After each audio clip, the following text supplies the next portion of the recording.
Yuval, thank you very much.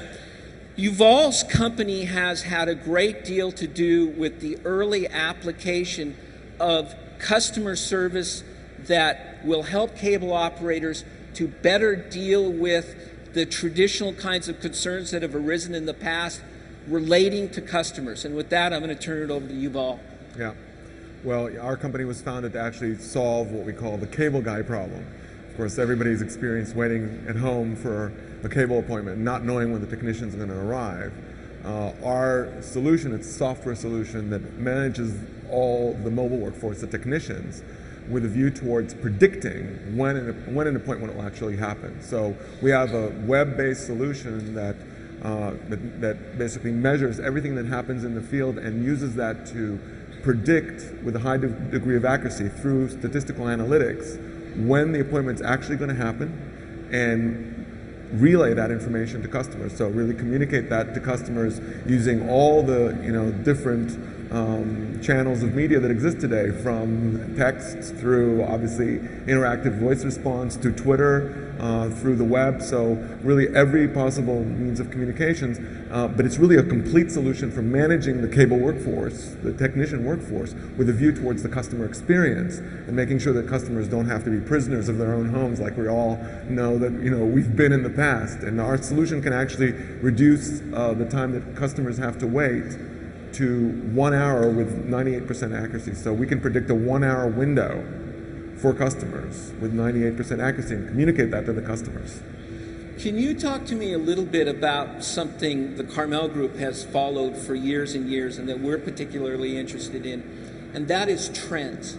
What kind of trends are you seeing in your particular part of the business as they relate to cable? It's all about communication, really, and the growing interaction between companies and their customers around social media, in a sense. And in fact, we just did a survey, a study of the effects of the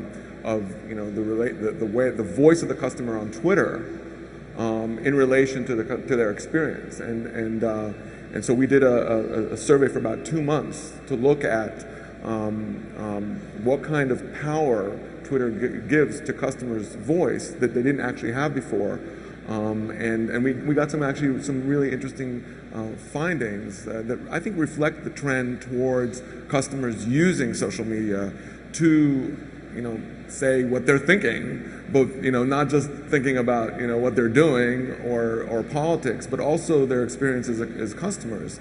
So we found that that customers use Twitter to really broadcast when they're not happy, primarily.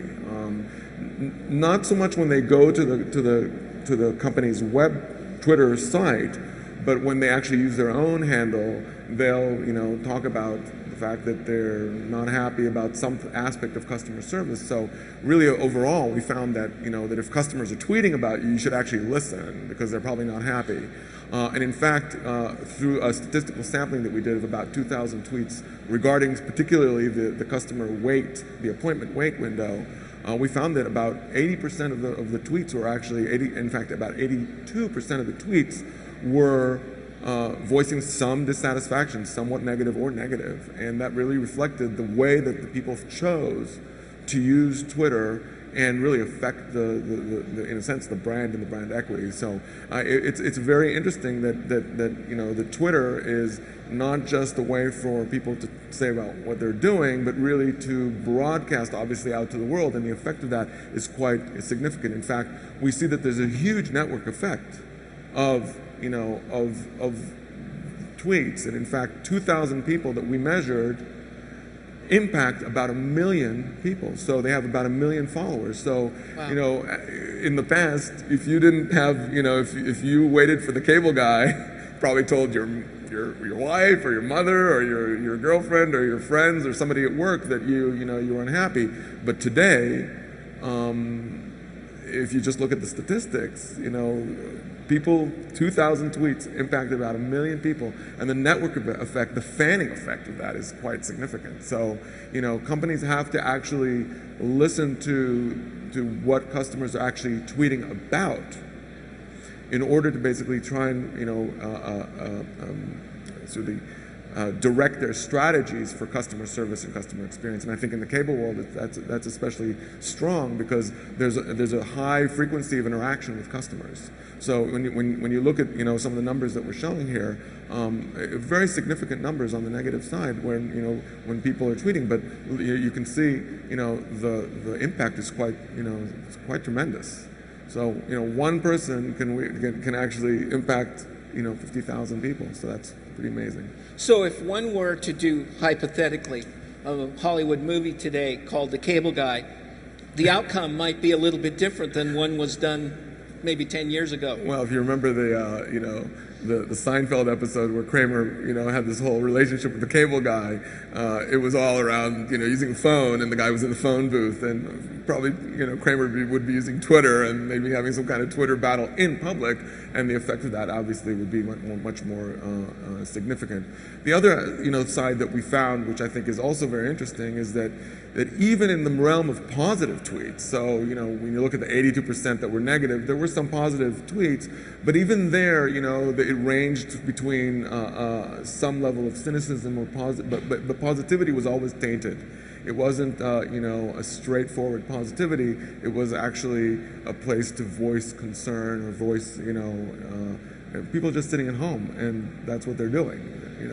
Getting online, or using their phone and tweeting about it. So it's a very significant, I think, trend, and one that companies really have to relate to. And I think when you look at the strategies for addressing this issue, so first thing, you want to get your name out of Twitter in a sense. Even though we look at some of the big cable companies that have created Twitter sites and use Twitter as a place to actually communicate with their customers, that's not so much the problem. The problem is actually when people are twittering or tweeting outside the cable handle, the Comcast handle, or the Time Warner cable handle, or whatever it is, and we look at some of the things that they're tweeting about. You can see in this graph that a lot of it has to do with how long I had to wait, right, and how I was inconvenienced about it, and they're letting people know, and so it's really perpetuating what is already a bad perception about the cable guy problem, and waiting for waiting at home without knowing when the technician will arrive. So what we're talking about a lot is, using these kinds of this kind of information, this kind of data. You can actually begin to divine the company where there are customer service problems, and some of them are well known, but it's clear that when you actually have such a big network effect, such a fanning effect of the voice of the customer, you really need to relate to solving those problems and doing so in a proactive way, and really incorporating a strategy for addressing the tweets and then figuring out how to actually solve the problem of the tweet. So that's what we're trying to do here, really focus on where there are issues, and really presenting and providing that information to the different companies that we work with, to help them address those issues preventatively. So that's really the other side of it, is really how do you actually prevent some of this behavior.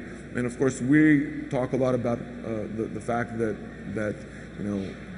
the sort of confluence of communications and computing allows companies like the cable companies in this show to do a lot more predictive activity in terms of predicting where there will be problems in the future. And one of the things that we talk about a lot is really using analytics and statistical analytics and the kind of things that we espouse to better serve the customers, really looking for when things will actually happen in the future, and communicating that information out to customers. So that's been a big focus of ours, really, to use past performance and juxtapose that with things that customers actually are focused on in terms of their customer service problems, right, and predicting the future on that basis. We have time for one more quick question, short answer. Yeah. How are your customers, the cable companies, responding to this new opportunity? What's their feel? What's the feedback you're getting? Very good. Obviously, the beauty of technology is that you're constantly trying to solve problems in an innovative and an interesting way, and we're putting forth both the problem and the solution, really, and focusing on where customers are hurting, and at the same time really putting together a web-based solution that's easy to use and easy to implement, and something that really customers want.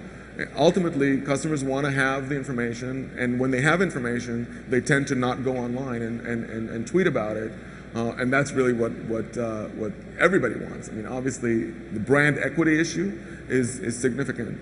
Okay, great. Thank you very much. Could you help me and give a hand to Yuval Brisker, the president and CEO of TOA Technologies?